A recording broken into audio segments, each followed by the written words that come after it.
यताबाट पनि हामी जान सकिन्छ। पछि पछि निक्लेर हामी आएको भए पनि सबै ठाउँमा पिच छ। हामी पिच नभएको बाटोहरू चाहिँ हामी हिँडिरहेका छौँ। यतिखेर काठमाडौँका घरहरू यत्र छन् है, साथीहरूले हेर्न सक्नुहुन्छ। यो त किसिमको दुई तलाका घरहरू हुन्छन्।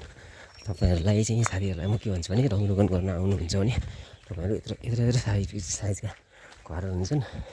धेरै ठुलो भएन, यो साढे 2 तलाका घर, यो 2 तलाका सानसाना यस्तो किसिमका घरहरू भनेका छन्। रङ गर्नलाई यस्तो घरमा प्रयोग गर्ने हो होइन। हामीले यो जम्मा 2 तलाका घरहरू मात्रै हुन्। यस्तै घरहरूमा तपाईँहरू साथीहरूलाई चाहिँ रङ रोगनको काममा आएर काम गर्न इच्छुक हुनुहुन्छ भने पनि गर्न सक्नुहुन्छ। यो भिडियोलाई लाइक पनि गर्नु होला। मैले चाहिँ एकैछिनमा यो भिडियो अपलोड गर्नेछु। यो भिडियो निरन्तर रूपमा हेर्नु होला र पुरा फुल वाच गरेर कमेन्ट पनि छोड्नु नहुनुहोस्। साथीहरूलाई अनुरोध पनि गर्न चाहन्छु। र अहिले मर्निङ वाकको यो समयमा हामी भिडियो बनाएर हिँड्ने क्रममा छौँ। अहिले सूर्योदय पनि भइसकेको छैन। आजको यो नयाँ भिडियो यस्तो किसिमले बनेको छ। हामी निरन्तर रूपमा मर्निङ वाक र इभिनिङ वाकका भिडियोहरू निरन्तर रूपमा बनाइरहनेछौँ। र मर्निङ वाकको प्ले लिस्टमा र इभिनिङ वाककै प्ले लिस्टमा हामीले भिडियोहरू अपलोड गरेर राख्नेछौँ। र यो हाम्रो निरन्तर चलिरहने प्रक्रिया नै अन्तर्गत हुनेछ। र बिहान बेलुका स्वस्थ हुनको लागि, हेल्दी हुनको लागि तपाईँहरूले मर्निङ वाक गर्नु अति आवश्यक छ। त्यसैले मर्निङ वाक तपाईँहरूले गर्नुभयो भने तपाईँहरू स्वस्थ हुनुहुन्छ। तपाईँहरू मोबाइल ल्यापटप चलाएर, कम्प्युटर डेस्कटप चलाएर मात्रै घरमा बस्नुभयो भने तपाईँहरूलाई चाहिँ तपाईँहरू अनहेल्दी भएको महसुस गर्न सक्नुहुन्छ। त्यसैले तपाईँहरूले हेल्दी हुनको लागि तपाईँहरू नियमित रूपमा तपाईँहरूले एक्सर्साइज गर्नुहोस्, मर्निङ वाकमा हिँड्नुहोस्, इभिनिङ वाकमा निस्किनुहोस्। र तपाईँको यो हिँडाइ भनेको तपाईँहरूको लागि एकदमै महत्त्वपूर्ण हुने गर्दछ। तपाईँहरू विभिन्न किसिमका समस्याहरूमा हुनुहुन्छ भने पनि यो हिँडाइले तपाईँहरूलाई एकदमै राम्रो औषधि रूपमा काम गर्छ। एउटा हिँड्नु पनि एउटा औषधि नै हो। र अहिले यो नयाँ बाटोमा मैले साथीहरूलाई लिएर आएको छु। र यो बाटो हेर्न सक्नुहुन्छ, यति फराकिलो भएको छ। यो दोहोरो लेन सहितको बाटो, नयाँ बाटो हो। र यहाँनिर बोर्ड पनि टाँसिएको छ। र यो बोर्ड पनि तपाईँहरूले हेर्नु होला। त्यसपछि तपाईँहरूले यहाँनिर यो पालीले चाहिँ काम गरिरहेको रहेछ। विज्ञापन एउटा भएको छ।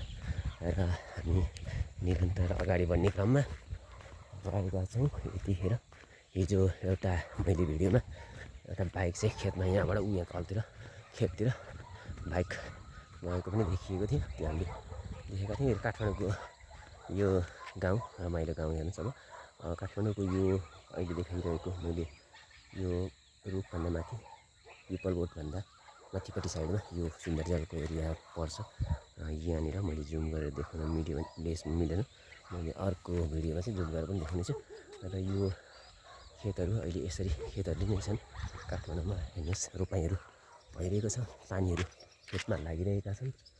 र यसमा चाहिँ तराईको जस्तो धेरै गर्मी छैन। खेतमा पानीहरू पनि भरिबाट आउँछ। र यहाँ कुलोहरू पनि भएकोले यहाँ चाहिँ पानीहरूको समस्या खासै छैन। त्यो बाटो बन्ने क्रममा यो माटोहरू ल्याएर हालिएको छ, थुपारिएको छ। यो माटो चाहिँ यो सडकको यो माथिसम्म ग्राभेलसहित माटो र ग्राभेलहरू यहाँ माथि ल्याउनको लागि यो राखिएको यो माटो। अनि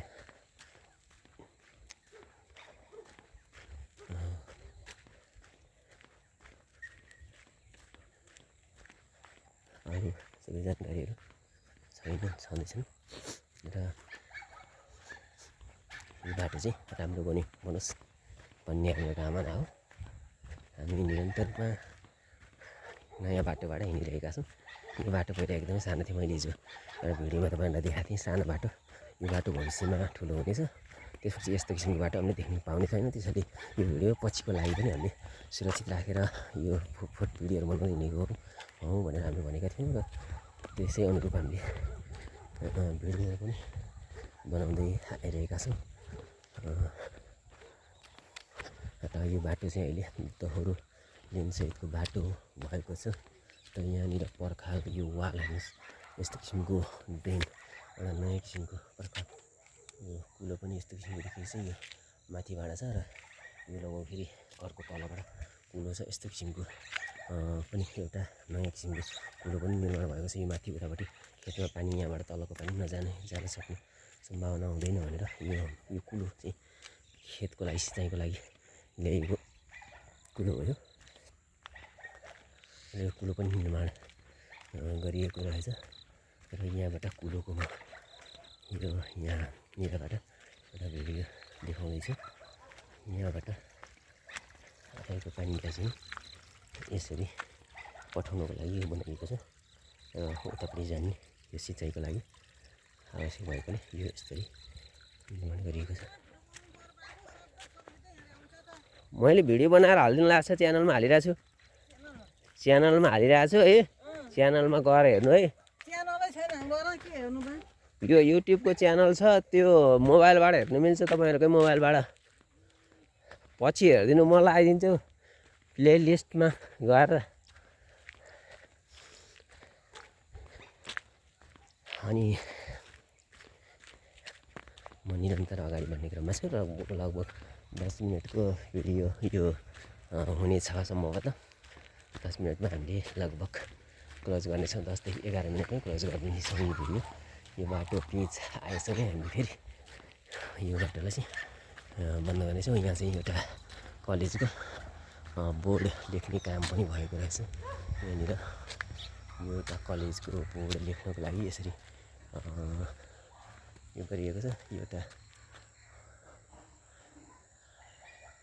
यस्तो किसिमको घरमा एउटा बोर्ड राखिएको छ र यो यसरी लागेको छ। र हामी निरन्तर रूपमा अगाडि गएका छौँ। र भिडियो हिजोको बाइक हामीले यहाँनिर एउटा बाइक खसेको थियो खेतमा। त्यो बाइक आज निकालिसकेको अवस्था छ। हिजो यो घरभन्दा तल सेतो घर ट्याङ्की यो नजिकको सेतो घरको तलपट्टि बाइक खसेको थियो हिजो। त्यो बाइक चाहिँ आज निकालिसकेको रहेछ। हिजो डोरी वा ट्रेन केले तान्नु भएको हुनसक्छ, त्यसरी निकालिएको होला। र हामी अहिले निरन्तर अगाडि बढ्ने क्रममा छौँ मित्रहरू। अब मैले केही समयमै फेरि अर्को पिच जोडिन्छ। पिच जोडिएसँगै मैले फेरि यो भिडियोलाई क्लोज गरिदिनेछु आजको लागि। हामी फेरि भोलि अर्को भिडियो पोस्ट गर्नेछु। र तपाईँहरूलाई यो भिडियो तपाईँहरूले जतिले हेर्नुभएको छ, यो भिडियो हेरेर तपाईँले कमेन्ट गर्नुभयो भने तपाईँको युट्युब च्यानललाई ग्रोथ गर्नको लागि मैले एकदमै महत्त्वपूर्ण भूमिका खेल्ने गर्छु। त्यसैले तपाईँले यो भिडियोमा कम्तीमा एउटा कमेन्ट लेख्नु होला। मैले भनेको छु मैले भनेको छु तपाईँहरूलाई 100 सब्सक्राइब भएका साथीहरू, मेरो सुख दुःखका साथी हुनेछन्, सङ्घर्षका साथीहरू हुनु भनेर भनेको थिएँ। त्यो चाहिँ मैले 100 सब्सक्राइब गर्ने को थिए भनेर मैले पत्ता लगाउन सकिनँ। त्यसैले अब यो कमेन्टमा लेख्नु भएपछि मैले कमेन्ट गर्नुभएका 100 जनालाई चाहिँ मैले सिलेक्ट गर्नेछु र उहाँलाई विशेष किसिमको एउटा अफरमा लैजानेछु। त्यो अफरलाई एक्सेप्ट गर्नुभयो भने तपाईँको वाइटी च्यानललाई एकदमै माथि ग्रोथ गर्नलाई सहज हुनेछ र यो मेरो ग्यारेन्टी हो। र त्यो अफर अन्तर्गत तपाईँ पनि सहभागी हुन सक्नुभयो, सहभागी हुन चाहनुभयो भने तपाईँको वाइटी च्यानल एकदमै ग्रोथ हुनेछ। यो मेरो ठोकुवा ग्यारेन्टी हो, किनभने मैले अर्को पनि भिडियोमा च्यानलमा बनाएर मोनेटाइज गरिसकेको छु। ल अब मैले चाहिँ आज यो भिडियो यहाँनिर क्लोज गरेँ।